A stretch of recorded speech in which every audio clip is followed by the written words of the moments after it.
Back from the dead. I know, I used the same intro for my last video, but Nokia is back from the dead and I really couldn't think of a better intro. Anyway, now's the time to dig in the Nokia 6, let's unbox it and take a quick look.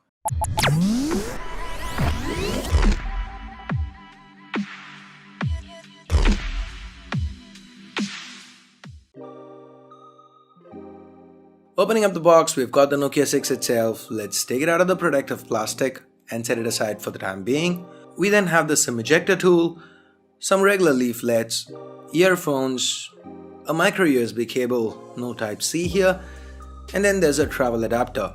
So that's it for what's in the box. Let's now quickly get back to the Nokia 6 itself. But before we do, here's a quick snippet from my first boot video. Hearing that for the first time brought back memories. By the way, the Nokia 3650 was my first phone. What was yours? Let me know in the comments below. The Nokia 6 features a unibody metal design. We've got 2.5D glass to the front and a matte finish to the back. This is Series 6000 aluminium here. With its chamfered edges, the Nokia 6 screams premium. Feels nice in hand too.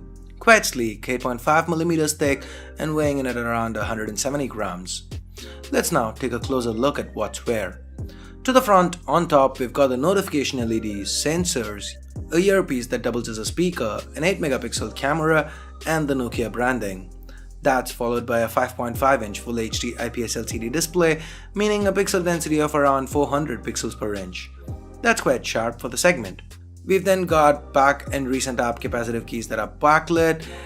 They aren't centered and that kind of triggers the OCD in me. Anyway, the home key is not backlit, but this is a capacitive key that doubles as a fingerprint scanner. Initial impressions feels quite quick and responsive. To the back, we've got a secondary noise cancelling microphone, a 16MP camera with a dual tone dual LED flash and Nokia branding. I love how the antenna bands are hit here.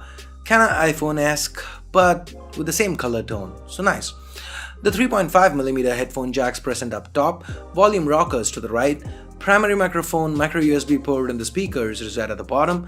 To the left, we've got a hybrid tray, meaning you can add either 2 SIM cards or a SIM and a micro SD card. While the Nokia 6 feels very premium, the chip inside's anything but. This phone's powered by the entry-level Snapdragon 430 chip. That's 8 Cortex-A53 cores clocked up to 1.4 GHz each, coupled with an Adreno 505 GPU, but there's 4 GB of RAM and a good 64 GB of onboard storage. All this is backed up by a 3000 mAh battery. The Nokia 6 runs on Android 7 Nougat with Nokia's own custom UI, which is basically built on CyanogenMod 14. So once you look past the theme here, it's all quite close to stock. You don't get an app drawer on first boot, but you can enable it from the settings.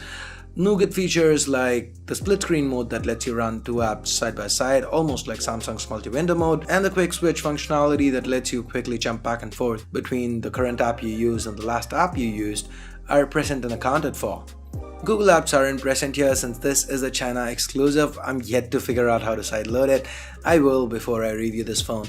Anyway, the camera app is quite simple. You can turn on the manual mode that gives you more options. You also get to turn on grid lines, switch the theme and so on. This is a 16MP camera to the back with an f2.0 aperture and support for face detection autofocus. The selfie shooter is 8MP, again with an f2.0 aperture. Both cameras can shoot videos up to 1080p at 30 frames per second. These samples you're seeing were quickly shot around the office. If you want me to do an in-depth camera review of the Nokia 6, let me know in the comments below. This phone is priced at 1699 yuan, that's about 17,000 Indian rupees or about $250 US. That is definitely more expensive than others with similar internals. Is this a case of HMD Global trying to cash in on the Nokia nostalgia? Or is it due to the premium build and other hardware like the camera or dual speakers, Dolby Atmos, etc.? I'll have more to say in the full review. So that's it for this quick unboxing video. If you have any video requests for the Nokia 6, head on over to the comments below. If you do want to pick a Nokia 6 up, I'll leave direct links in the description below. Use them if you want to help the channel out. And give this video a thumbs up if you liked it, vote it down if you didn't. For more videos like this including that full review, hit that subscribe button down below if you haven't already. If you're already subscribed, do this to make sure you get notified as soon as a video goes live on C4 Retech. And now that we're done with all this, you can click the video that just popped up and continue watching more C4E Tech content. Thanks a lot for watching. Till next time, this is Ash here from C4E Tech signing off. You guys have a great day. Bye bye now.